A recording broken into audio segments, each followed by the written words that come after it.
Episode 4, Stilettos, Rock Concerts and Tales of the Unexpected. Episode 4 explores volenti non-fit injuria. Does your employer specify, do not wear stilettos or else you might risk a slip, trip and fall? Are we alert or should we be alarmed? From work parties, travel to rock concerts. In this episode, we discuss the challenges and the degree of preparation that can be undertaken when work suddenly changes in place and space, to consider all the variabilities.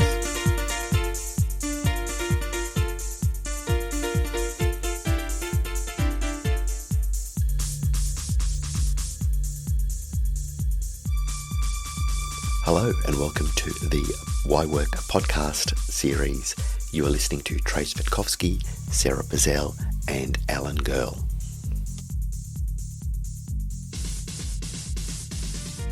There are other cases which are just as complex but not as salacious.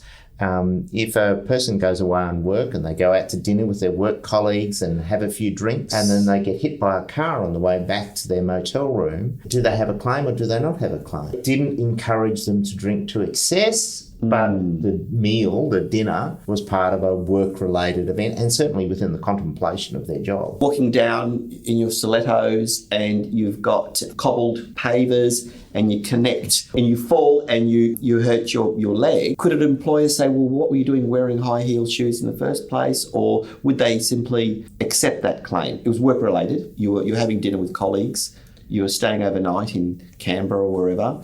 What do you think? I wasn't contravening any PPE requirements. In other words, they didn't say I couldn't wear stilettos. Yeah, I think you'd be okay with that. Well, it often comes down to a very fine distinction. I don't think any employer would say to their employees, don't have vigorous sex while you're away on a Would you think you needed to have to say that, right? And please don't hold on to, don't swing across the room. Do not touch the chandelier. Don't pull on the light chandeliers. But by the same token, you wouldn't say, listen, enjoy your dinner, but don't wear those stilettos, Trage. Yeah. Trage. So my biggest disappointment this is the point. The lines do get blurry, as you said. Like, how dare you? Even if I want to wear them, I will. But then I fall. I get caught. You know the little gaps in the cobble, particularly when you're walking down Ann Street, little cobble streets.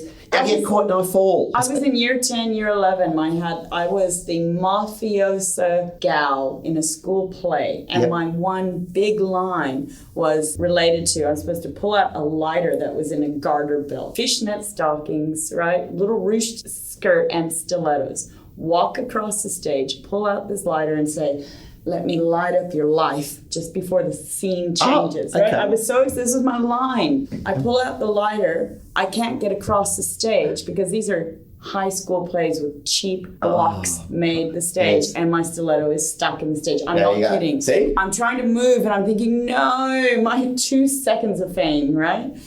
They had to dim the lights and I was reaching across and I couldn't light up his cigar. This happens. So this is work, but this is your example you raised, Alan. So, okay, now add to the mix. I've downed a bottle of some Cab Sav and I've got my stilettos on and I fall. I had one glass, then I had another one. I think amongst the High Court, they would accept that a single glass away trip would be okay. But if you drank the whole bottle, you might have difficulty in maintaining your claim. See, it's all about this reasonableness, but you've really got me thinking about this B, because up until that case that you've indicated, I was mindful. I was alert but not alarmed, to quote John Howard. I wasn't heightened, but I wonder now about the B, given that I know. But I don't expect to tell my employer that, oh, look, I think I'm having a reaction to Bs or whatever. But it's an interesting case you raise. Well, because I'm working out of the office. It seems unclear now when you have workers who used to be confined, if you will, placed in a space that was known, placed in a known space, who are now at home. So it used to be clear if you had a council worker, for example, working outdoors, it was known that they'd work outdoors. And hang on, we know even in our hazard reports or safe work method statements, there's a note about flora and fauna, okay? That's already been defined around their work systems, and that we have to be cautious and there could be this problem arising. But suddenly you're a worker who's not used to not being in this space, who's working from home, and you now have these same exposures. So you're talking about almost a privileged position of, seems like, choice.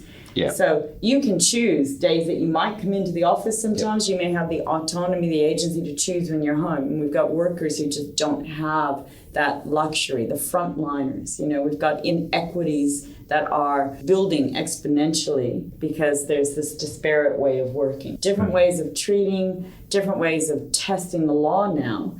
The protections are different. What happens with the worker that is out on site and they exposed to trauma, they're not allowed to rest, recuperate, work from home? Well, Trace, what about, you've got that case that you know about of the security guard at a concert. Intriguing case involving a security guard whose job is to crowd control at a live outdoor concert. It was out at Parramatta in the west of Sydney. Now, the artist, a very popular artist, decided to signal to the audience, let's high five. The artist was willing to physically contact by way of a high five with his adoring fans. Now, as a result of this, there was this tumultuous rush of excitement, as you would at a concert, because a good concert essentially means if your ears are ringing the next day, it was probably a good concert. It's going to be loud. And that's just not from the decibels coming out from the speakers, but the roar of the crowd. Now, as a result of the roar of the crowd, there's no issue about physical, like trampling, no, often the ingredients at large festivals when things go awry. No, this was a simple case of exuberance, huge roar and a huge vibe. And the security guard sustained a heart attack and died. Died in the line of his ordinary course of work. This person didn't have the choice then just to choose, I'm just going to work from home today. Cases like that, it's extreme, but for me, it's a curious case because the fact that it was allowed and very, well, no, you would exactly expect lots of loud noise. So I guess in a case like that, it's extreme, it's unusual, but nevertheless, it's a work-related incident. That's certainly a challenge for somebody to be responsible for that. And you sometimes question how much should the worker also know and understand about where they're going to work and what the circumstances are of work. Or, is that too much, disparate thought that they should understand what they're going to be exposed to? Yeah, it's a very difficult thing when workers have or develop a physical or psychological condition that perhaps makes them more vulnerable at work than they were before they developed the condition.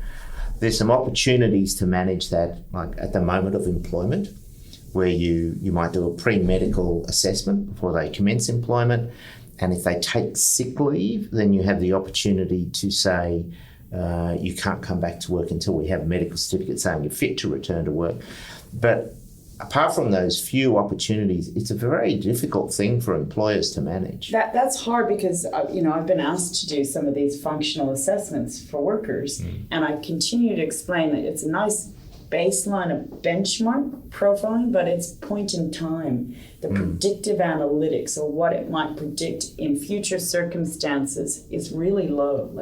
How would you know under the circumstances at that time that there's not other stressors, something happening in the personal life that lowers the threshold tolerance? That it means an exposure that might have been routine in your job suddenly has more impact than any other time, right? I do a workplace assessment. I say, there's a couple of these past risk factors, but in fact, in the functional capacity evaluation, you could lift, walk, move, no problem. Heart rate was regulated, et cetera, et cetera.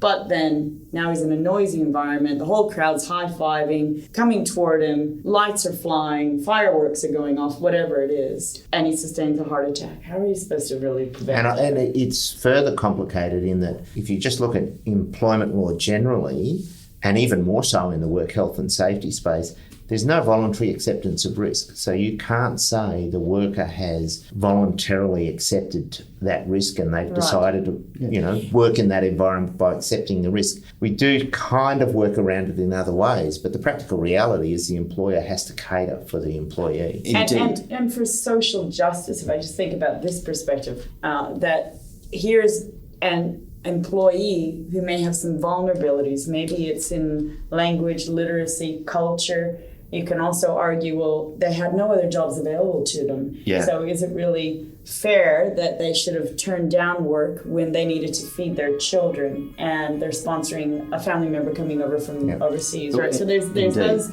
aspects of, well, hang on. It's easy to say, and I find myself thinking that too. Well, come on, you knew where you were going to work. You understood what you were walking into.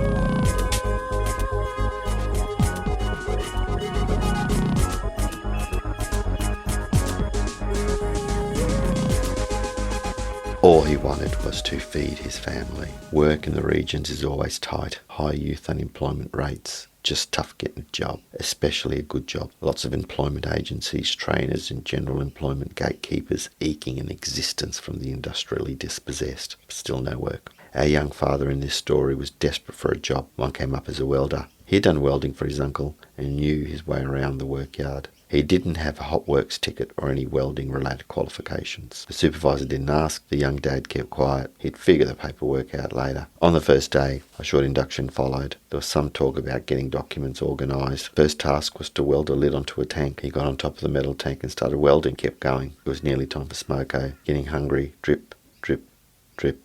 Hot metal dripped into the tank. Drip, drip, drip.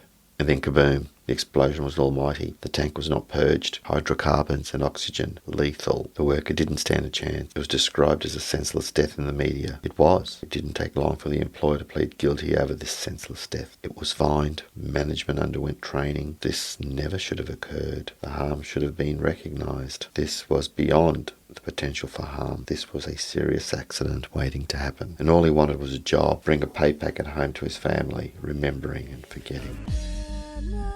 Falling down, no one's on the ground. As I'm falling down, your curse echoes the We hope you enjoyed that episode of Why Work. You've been listening to Trage, Sarah and Alan, and if you'd like to know more about some of the things we've talked about today, please subscribe and we'd be more than happy to provide you with information, names of cases and other things that may interest you. Please be aware that none of the matters we've talked about today should be construed as legal advice or any other type of advice. We're just here to talk about all things related to work. See you next time.